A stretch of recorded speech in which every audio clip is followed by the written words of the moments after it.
Hi, everybody. I'm Alice K. Reckelhaus from SufferingWell, and I'm here to talk some more about why Catholics have statues in their churches. Why do people kneel in front of them? Why do they light candles? Why do they pray in front of them? That looks a lot like idolatry, doesn't it?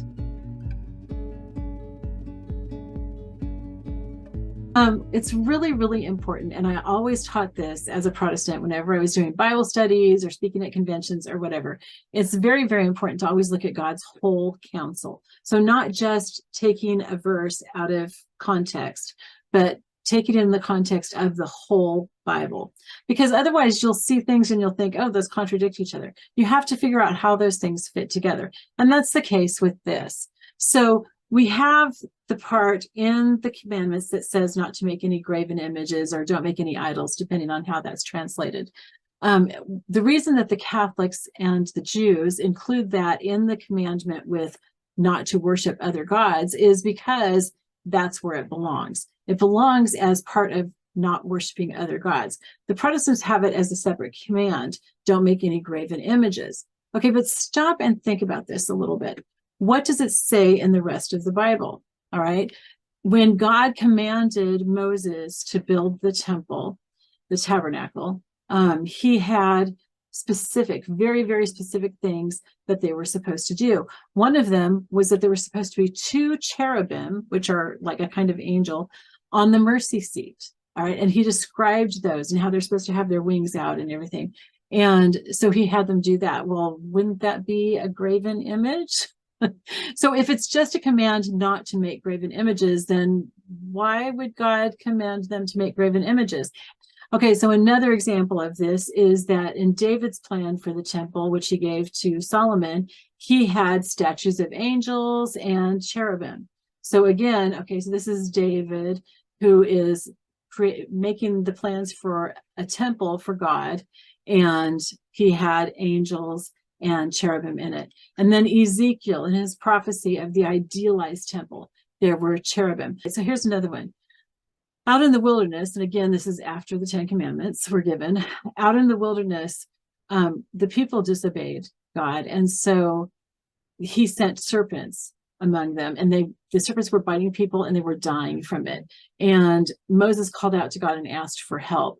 And God told him to make a bronze serpent, a graven image, and to put that on a tall pole, and that the people needed to look at it in order to be saved from the snake bites. And when they did, when the people who looked at it in faith, okay, it wasn't the bronze serpent that was healing them. It was them looking at it in faith. When they looked at it in faith, then they were healed. Okay, and this is a really important one because Jesus even brings that up in John 3. Okay, so John 3:16, very, very important verse, right?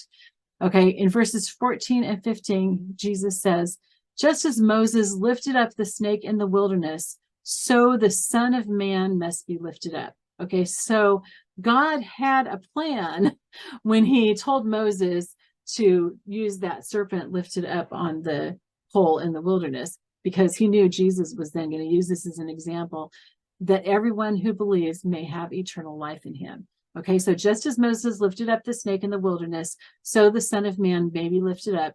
So the Son of Man must be lifted up, that everyone who believes may have eternal life in him. Okay, again, that's John 3:14 and 15. I will put in the description box references for all these verses that I've been talking about. Okay, so that you can look at them yourself. I didn't pull them out and read each one of them because I'm trying to keep these videos really short.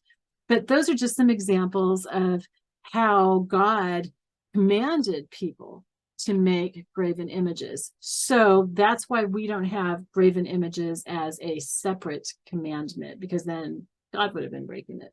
So we have it combined with the commandment about not worshiping other gods, because that is one way that people worshiped other gods, was by making graven images. So Catholics and Jews look at it as God saying, don't worship any other gods. And here's some of the ways that people worship other gods: is they make idols and they bow down to them and so on and so forth. Okay, so that's why we divide those that particular way.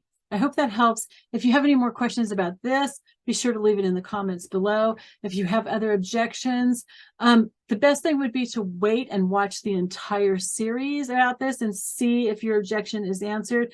But if you really want to put something in there and make sure that I answer that objection, because it might be something I haven't thought of, put it in the comments. But can I recommend that you put it as a question?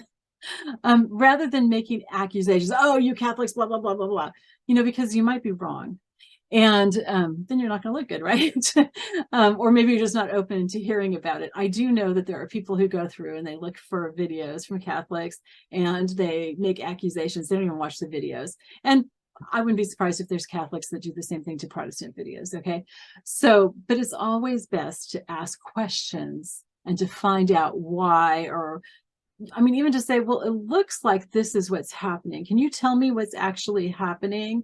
And then if we say, oh, yeah, we worship Mary, then yeah, you can go, okay, that's idol worshiping. We don't worship Mary. We don't worship the saints. We don't worship idols or angels or anything else that we have statues of. Stay with me for the rest of this series and you'll get your answers, I hope. All right. I love you all. I'll talk to you later. Bye-bye.